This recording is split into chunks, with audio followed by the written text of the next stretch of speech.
So welcome back to This Week in Film, the podcast, where we come together each week. We do a show where we talk about the movies we watched over the past 7 days. Yeah. I'm Nick Panunto, joined as always by Charlie Chester. Tip of the hat to you. Ray is still missing. We don't really know where he is. Some island in Greece, from what I understand. Good for Ray. Yeah.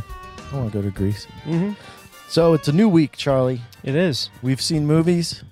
Yes. What did you see this week? I'm surprised I managed to have any time whatsoever to see a movie this week because I watched 10 hours of Game of Thrones in 5 days. Not a movie. Days. Moving on. Yep. Nope. I ended up watching 2 movies. I'm going to talk about both of them really quickly, each, because they're kind of related. I went nautical this week. Totally nautical. Uh-huh. And I went with the newer film, The Shallows. Oh, the shark movie. Yes, with Blake Lively. Right. Which is a strange name. Who is famous, but I don't know anything that she's in.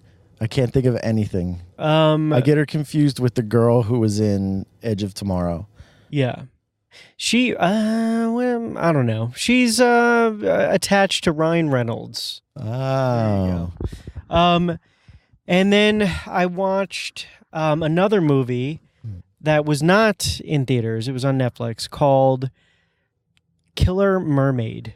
This is the movie that I thought should have had the title Murder Maid. Yeah.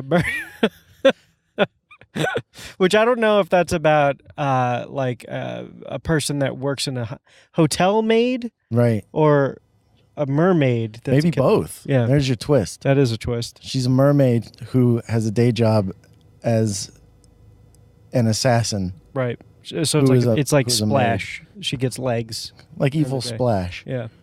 We're very good at comedy. So I watched Killer Mermaid begrudgingly because a friend of mine kept talking about it. And I guess I dedicate this one to you for putting me through hell watching this movie. So her name? It's my friend Ariel, who also has a mermaid name. Oh. Yeah. There's a theme. I'll get it. Yeah. So we'll talk about Shallows quick. Because Shallows, the whole point that I'm talking about these two is because one got it right and one got it wrong. Mm-hmm. And I'll talk to both. Why? So The Shallows, the basic idea is Blake Lively finds a beach that her mom used to visit when she was pregnant with Blake Lively. What? So in Costa Rica or something like that. So there's pictures of this beach and her mom on it, and the mom passed away. So it was very important for Blake Lively to find this hidden beach in Costa Rica. So she finds it, and no one will tell her the name of the beach. It's very hidden. So from the get-go, they are already setting up the devices of isolationism, like that she's not going to be found. Survivalism. No one knows where she is. They beat you over the head with that from the get-go. Okay. So she gets to this beach. She's a surfer. She's surfing. There's a couple natives there. Surfing. And then they come back into land. They leave. She gets toppled over and attacked. Just a play attack by a shark, just enough to screw her leg up. But you come to find that she is this great white. It puts Jaws to shame. It is the biggest freaking shark I've seen, besides Mega Shark from the sci-fi movies. This thing is huge. It's prehistoric. Mega Shark is a fantastic movie. Right, I've never seen it. I've seen the cover, which I feel like means I've seen the movie. I'm not sure. Mega Shark versus Giant Octopus. One of those, the Mega Shark knocks an airplane out of 30,000 feet out of the air. So right. Well, it's one of the best things you've ever seen. But anyway, back to this movie. That derailed me. Sure, her leg was played with by a shark. She got bit by a shark. And she ends up on top of a dead whale, about 90 yards out from shore. Why is there a dead whale? Well, you come to find that this was the feeding ground for this mega shark thing. That it killed the whale. She's on top of it. Now this thing starts. Why would a whale be there? I don't Did the whale get tricked into going there too? Yeah.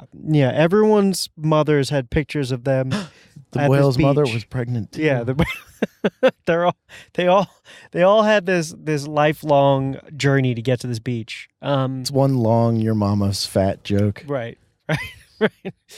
So basically, she's on top of this thing. The shark knows she's on top of it. It starts hitting the whale. She swims. It becomes low. It's low tide at this point. She swims. She finds some coral jutting out of the water at about 50 yards out from shore, and that's where most of the movie takes place. She's on top of this, and she's devising different plans to get back and or just like kill the shark if she can. But she's all alone. She's all alone. There's no one there, and time's ticking down because the next day when high tide comes in, this coral reef's going to disappear. Right. So she needs to figure this out before that. So this giant shark, this giant shark is just waiting for one person instead of going out to look for food. Yeah, it's pissed, or it's got the taste of her blood at this point. So, I mean, okay, you have to dispel. Oh, and she's wounded, so she's still just bleeding into the water. Got it. So it knows that it's makes sense. Now it's science. Yes, I mean this is nature. It's nature. It's nature. That's what happens. So you got to let certain things go. If you let that go, if you let go this idea that the shark is extremely intelligent and it's malicious in nature, which doesn't make sense, Right. But you let that go and you make it just about a survival film. Right. The things that I liked about this are the devices that came into play. How do you make that interesting? What do you do? What do you do with someone who has no one to interact with? So they went the route of like Castaway. During the attack, there's a seagull that got wounded on the whale. So the seagull is with her on the rock, and she mends its wing and is kind of like so just a little buddy. The seagull is Wilson. It's Wilson. Yeah. So she now has at least like some dialogue to talk to this thing. Yeah. What else can you do? You come to find that she was a med student. So when she's tending to her own wound, she talks to herself like she's a patient, which I thought that was interesting, at least. That feels a little legit. Like you kind of detach yourself from a situation kind of thing. That I'll go with that.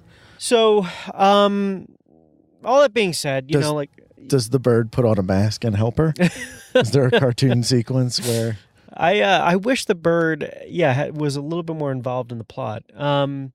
But if we take away some of these problems with the script, I thought the director did a great job because the waves crashing down become characters, like these ominous characters, and the way that he films them, I don't even know what they did with the camera, but they got so low. And these waves look so high, but then they like at points he destroys that image of them by cutting to an eye level shot of them. You know what I mean? Yeah. And he goes back and forth with this from time to time, heightening tension and destroying it when he needs to. Right. And he does the same thing with like going underwater and showing what's going on under there and being above ground when it's important. So you come to find the director understands tension, and he does a very good job of going back and forth and using these simple ideas to his advantage and to heighten the storytelling, which otherwise would have fallen flat if many other people had this story. It would have ended up just being a shitty made for sci-fi TV show movie, And we looked it up before the show, and we realized that the guy who directed The Shallows is the guy who directed Nonstop, the Liam Neeson airplane movie, which also deals in a tight confined space, the whole movie, and it's about building tension with the very little things that you have around you, which is interesting. And in a way, I've used this before. That feels so Hitchcockian to me. Like I feel like the whole idea of tension building via giving the audience information that the characters don't have, and then working with that from time to time. Yeah, I haven't seen, what was the other one that he did, the other Liam Neeson one we saw, Run All Night. Run All Night. I haven't seen that, but it's good. Nonstop is it's not the world's greatest movie, but it's definitely compelling. Mm-hmm. You definitely go from scene to scene to scene. You want to know, you don't check out at any point. Like, you laugh at it a few points here and there, but you definitely are interested in where the characters are going. And I mean, a horror movie beach with that kind of mentality. Yeah. Like a shark movie, I'm on board. I'll watch it. The script is good, but I would love to see what this guy does with a great script. I don't think he's gotten a great script yet. I haven't seen his whole body of work, but I mean, specifically with The Shallows, he made something that could have been very bland and made something very good of it. And you hear like what I think Clooney had said it once, where like you can easily ruin a good script. You can make it into a bad film, but you can't make a bad script into a good film. Yeah. You know what I mean? So here, you come to find that like the talent here is obviously the director. Mm-hmm. So I'm curious to see what else he does. But, now who does it badly? Killer Mermaid does it badly. Murder Maid. The Murder Maid. So in Killer Mermaid, the idea is that, I can't even tell you. Insert beautiful, destination. I want let's just say I had pictured a girl. Well, we'll get there. I thought you were describing a girl, and all of a sudden I had to turn her into a place. I want to say it's like Greece. It's like maybe Ray is living this right now. Ray is in Murder Maid. Ray, run! Don't listen to the Harpies song. So basically, in this movie, there are a couple gorgeous Americans that are, of course, terrible actors. Yeah, terrible. Their asses are the draw, and the director. That's all he cares about, because there's so many butt shots in bikinis of these two girls. It's ridiculous. I should have done a count of how many times he focuses on it. And then, so they come there, they're visiting an old friend from college, but while they're there, strange things are happening. People are dying in this, this island area. And there is this killer on the loose who kills people with an anchor. What? Okay. Now he walks around with a hand, one of those small anchors, like a boat, like a small boat anchor. Yeah, and you come to find that you think that he's killing people and throw them in the water to feed a mermaid, but we haven't seen the mermaid. And now we're like an hour into the movie. We still haven't seen the mermaid, the Killer Mermaid. It's an hour and a half movie, mind you. Is it one of those things where you've been told there's a mermaid, but you don't believe it? You've been told there's a mermaid because the title of the movie is Killer Mermaid. Right. Just to keep reminding you. Okay. Yeah. So basically, there's a lot of partying shots of these girls, like drinking and dancing, and you're seeing their. Is it spring break? No. They're in town to visit an old college friend who dated one of them and is got a fiance now, and he ends up being a jerk and cheats on the fiance with this girl. So none of these characters are like the. Am I right? Uncontrolled, these animals. So they get this idea where they want to go to this abandoned prison on a neighboring island for adventure. And now here comes the interesting part of the whole story. Oh. A character's introduced that predicts gloom and doom at a bar, and he looks like what you imagine Moby Dick, the captain of Moby, Ahab, would look like in a cliche costume. He looks like a giant whale. It's the mom from the other movie, Shallows. It's all connected. So this guy's in he's all grizzled and he's got like a squinty eye. And, is it the sea captain from The Simpsons? Dude, I'm telling you, it looked just like a live action version of him. And he starts yelling at them. He's like, "You won't go to that island. Don't go there because, people get killed there, and he starts talking about the legend of this mermaid or whatever. So they don't care. There's a crazy old man. They go anyway, and of course they start getting picked off, and you find the anchor killer has been killing people because there's a mermaid on this island whose mermaid song, her voice, song. Yes, it lures men to do things for her, and she feeds off of human flesh. So makes sense. Yeah, that's the plot. That's everything. Science. And so these people end up getting butchered on this island. A couple of them escape, and then they meet Ahab again. And Ahab, the best part of the movie is the very end of it, when they killed. I'm sorry to spoil this, but they kill the mermaid, and they kill the anchor man. And one girl and Ahab are on shore, and all of a sudden, they said it's over. We've killed her. Mm-hmm. And in a shitty fashion, where the mermaid jumps up on land, which is a terrible decision as a mermaid. You're kind of defenseless, right? Yeah. And they throw a net on her. Just like a shitty little net.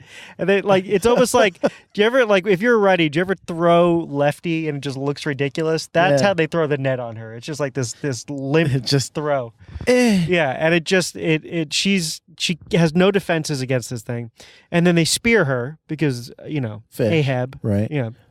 And, I get what you're saying. She's dead. And, they're all of a sudden in the distance you hear, dozens of other mermaid songs. And he's like, their sisters are coming to avenge her. And the girl looks at him and says, I don't want to die. And he goes on this diatribe about how life's not worth living without adventure or whatever. And then he picks up another spear, and then it pretty much ends there. But all I'm thinking about is they're on land. Why are they so worried about the mermaids? This... It's like they're going to get hypnotized. The whole idea of Aquaman, what? Well, the mermaid song only works for men, not for women. Oh, so she's safe. She's pretty good. I don't know, man. Well, what about Captain Ahab? Ahab. Or Moby Dick. Let's call him Moby Dick. We'll call him Moby Dick. Yeah. Yeah. We're doing it on purpose. We're not dumb. Yeah. He would have. But if you slap someone in the face, if they're under the spell of the mermaid, they snap out of it. Yeah, of course. That's the cure. That's like firing in Temple of Doom. Right. You smack them and they're cured. Yeah. So is it really that you got nets, right? And well, look, spears. I have an enchanting voice, and if you smack someone, they'd probably stop listening. Right. That's just how it goes. Yeah. It makes sense to me as a viewer. Well, everything you could possibly do wrong with this movie, you did wrong. You showed things too early, or you didn't build tension. Them running around an island with a killer, slowly chasing after them is not scary unless you're using it to craftily, There was nothing about this that was anything special. I was surprised how pretty it was shot, though. But they had gorgeous locations, and you could tell now we're getting into that realm of independent filmmaking or low budget filmmaking where it doesn't matter because everyone's got 4K cameras, everyone's got drones. You have these huge sweeping shots, and you can do all this on micro budgets now, so all shitty great. Movies can look really pretty now. That's good. At least it looks good. I mean, if you think back to the mid 2000s when those real low budget independent movies were popping up on Netflix, and they all look like they're shot on DV cameras. They have that grainy, but not like a film grain look. The gain is blown up on the cameras, and everything looks like it was shot on video. Nothing looks like film. So at least you're getting a better presentation for no money. The only problem is, yes, I agree, and that's great for independent filmmakers that are good at what they do. Mm-hmm. But now you're going to fall into this realm of people getting tricked into watching movies because they look good and then realize, I just wasted an hour and a half on something called Killer Mermaid. I forgot that it was called that.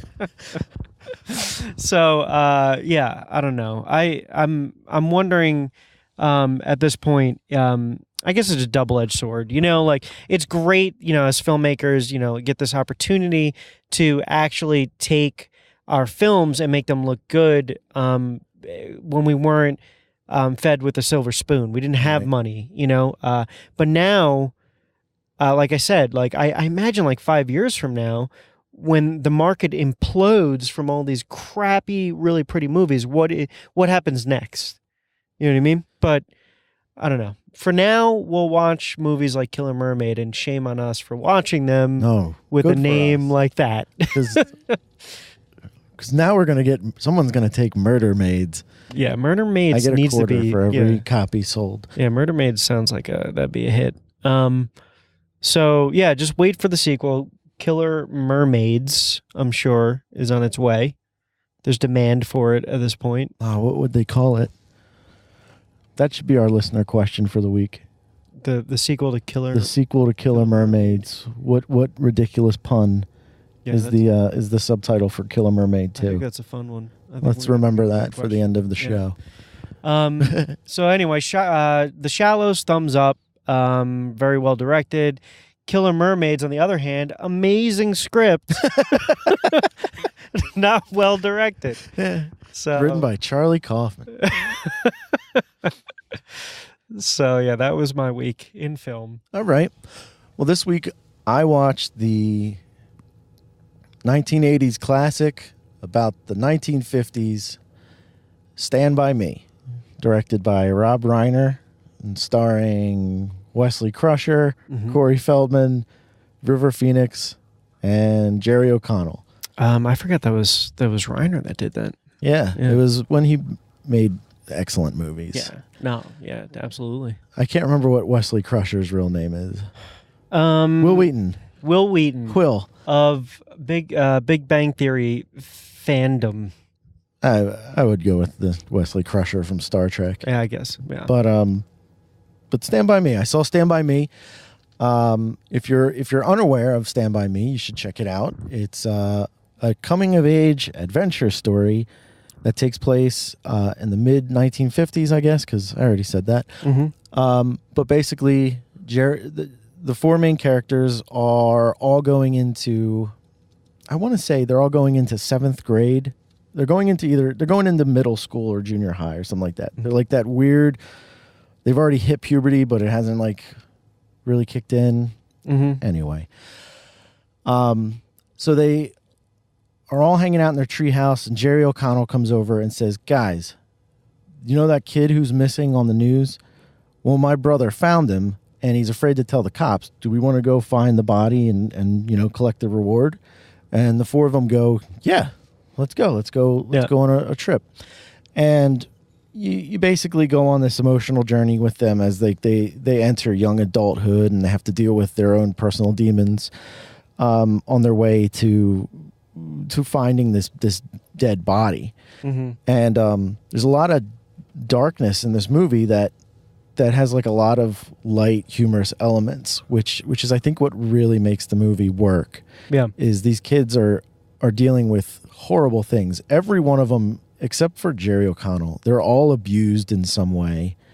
River Phoenix is like an intense backstory in that film, right? He comes from like a poor family, and his backstory is that everyone thinks he's a thief. Yes. Corey Feldman's character, his father is a World War II veteran, but I guess he's suffering from like PTSD. But back then they would say he's like shell shocked or crazy, and he's in a mental institution. But before he went there, he horribly disfigures Corey Feldman's ear, right? Because I guess he holds him to a stove when he's a small child. And Will Wheaton's character, he had an older brother who was killed in a car accident.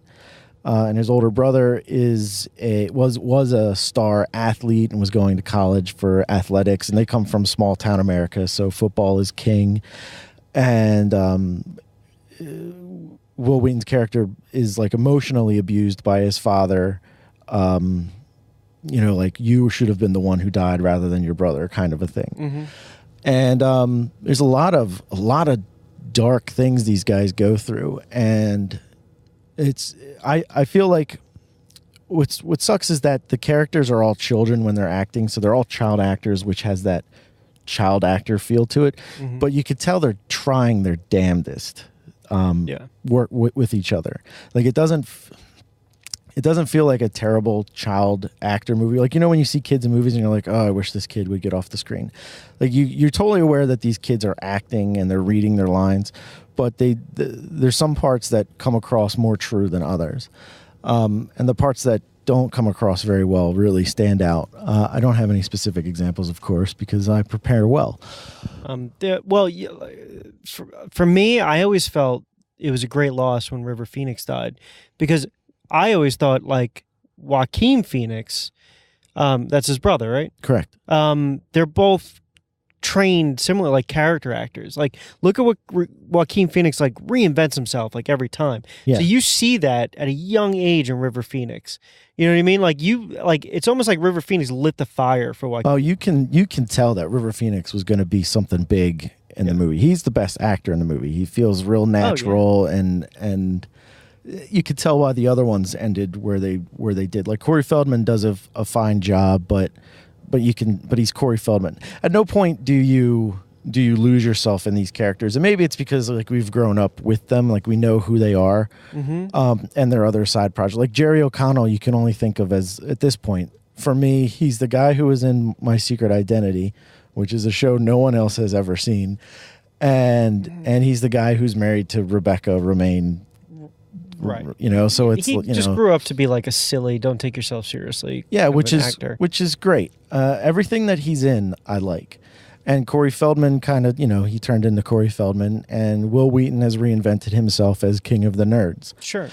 And River Phoenix died, but you can really see where River Phoenix was going to go with his career. You can really tell that there's a lot of intensity and a lot of passion there. There's some actors out there, and I feel like River Phoenix had it. There's that scene where he's talking about, like, how he was accused of stealing lunch money or something, like the milk money, right? Yeah. And it's a really intense scene. It's like one of my favorite scenes of all time in this movie.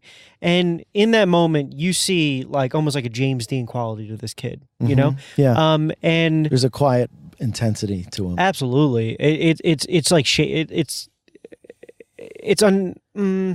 not unsettling. That's not the word I'm looking for. It's humbling to watch, and there's, like, sponge acting, that's happening here, like, where these other actors want to almost elevate their game being around it. Yeah, I completely agree. And I think they were in many scenes they weren't able to, and those are the scenes that struggle.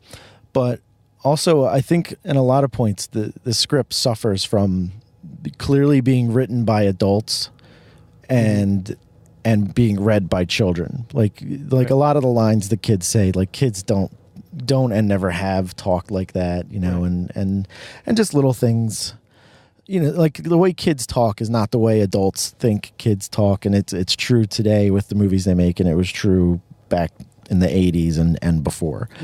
One of the things that would be interesting to see is the movie in the hands of a different filmmaker. I think Rob Reiner does a fine job with the film and the storytelling, but it feels very bland. It's very much a character piece, and it's not the prettiest film to look at, and I think it should be. I think it's a kind of movie that they're going on this adventure through the wilderness, and the wilderness should be the fifth. Like, it's like that cliche of, like, New York is the fifth character in our movie. Right. Like the wilderness in this movie should be the fifth character, and it just feels like something that they're trudging through. The environment is just ancillary. So if you gave the movie to, at that point, like when our favorite directors of, like, our childhood, when they were big, you gave that movie to, like, a Zemeckis back then, you think it would have been completely elevated? I think it would have been, I don't know, like if Zemeckis had it, but, like, I see what you're saying. I think maybe it just feels so drab. Yeah. And maybe that's the look they were going for, but I feel like it just needed an extra punch, like maybe something a little more stylistic to it. But that's I'm just being picky at this point. Kiefer Sutherland plays a bad guy in the movie, man, and he is terrifying. He was terrifying when I was 15. Yeah, maybe that's now, like, you're looking back and you're just like, this guy is an asshole. Like what's his problem? Like, at one point he threatens to kill so many people in the movie, threatens to maim and injure others. And like he's got his gang that they call themselves, I guess, the Snakes or the Cobra Snakes or something like that. Right. And like, why do these guys follow him other than the fact that they all just live in the town and they're all essentially losers? But I guess you could say that about any gang. Like, why do these guys follow this guy? But Sure. But at the end, well, spoiler alert for Stand By Me if you haven't seen it. At the end, there's a confrontation between Kiefer Sutherland's character and River Phoenix, where the gang has found the dead body, which is very intense.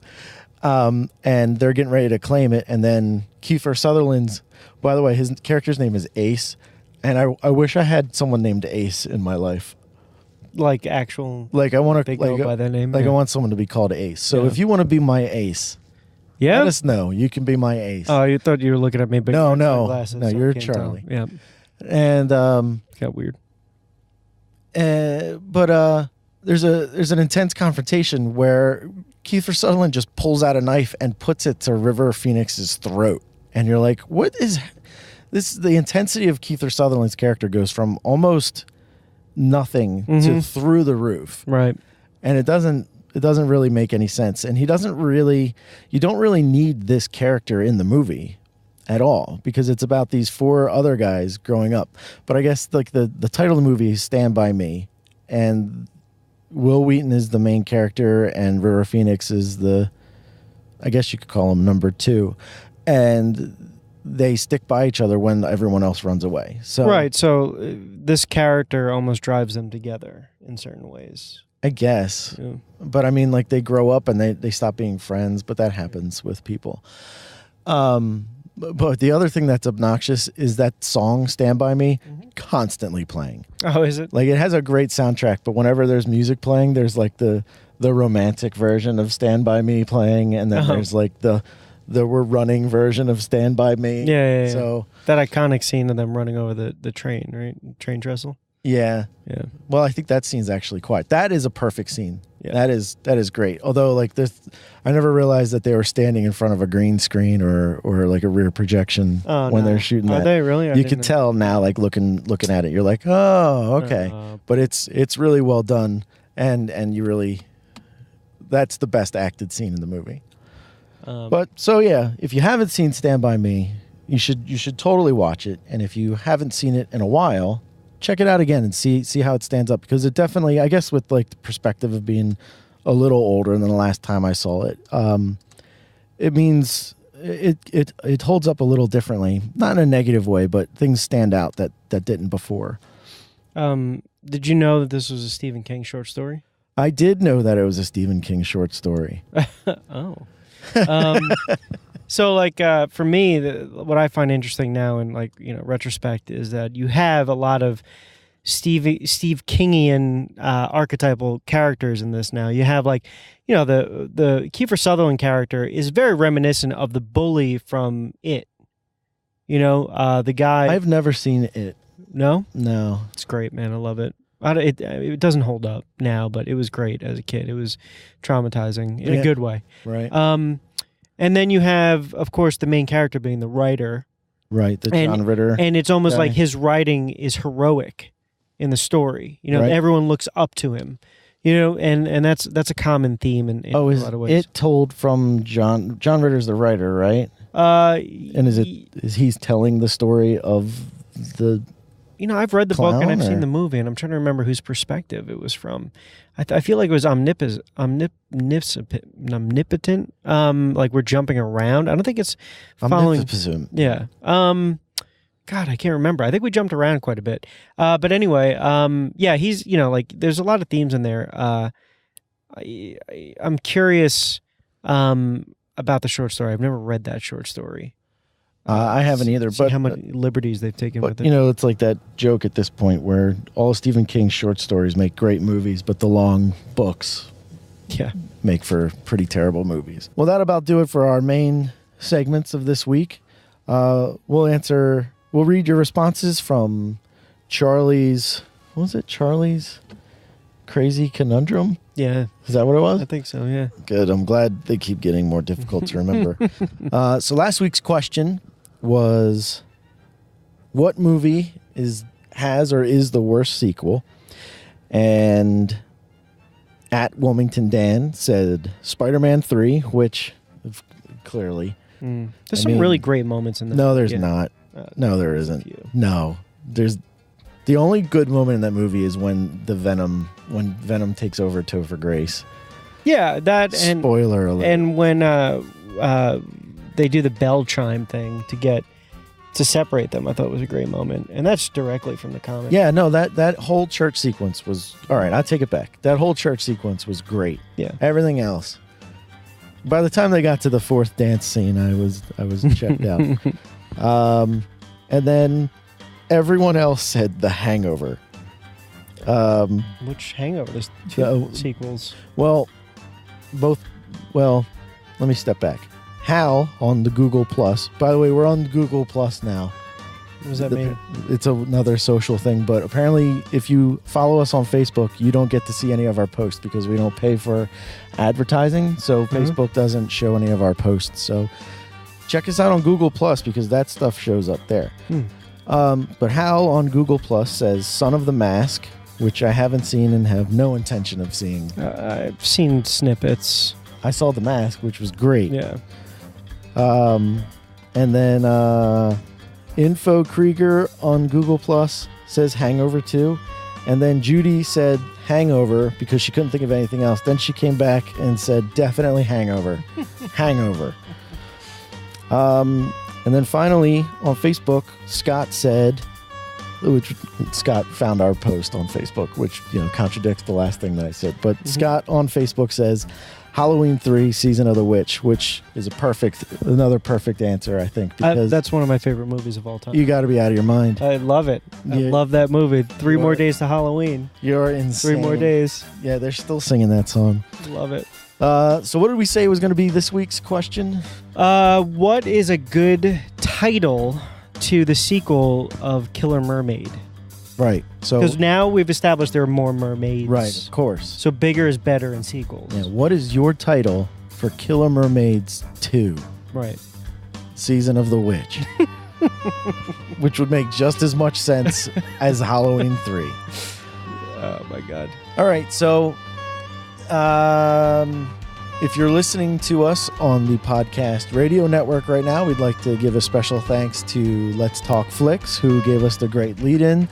And if you're not listening to us on the podcast radio network, check out Let's Talk Flicks. They're a fun show, and they always do a great job, and they're very entertaining to listen to. If you want to listen to the podcast radio network, check them out at podcastradionetwork.net. Every night they have different shows on. You can find us right now that you're listening to us, or every Wednesday night at 10:30. And if you want to know where else you can find us, check us out on SoundCloud, iTunes, Google Play Music, Google Plus, YouTube, Stitcher, Facebook, Twitter, and then our website is thisweekinfilmpodcast.com. Please subscribe, rate, review us on all that stuff, whatever it takes. And Charlie, what do you have to plug? Well, shout outs to Plus 2 Comedy podcast, Superhero Speak podcast, as well as Geek Yogurt podcast, and I have one more, Knuckleheads podcast.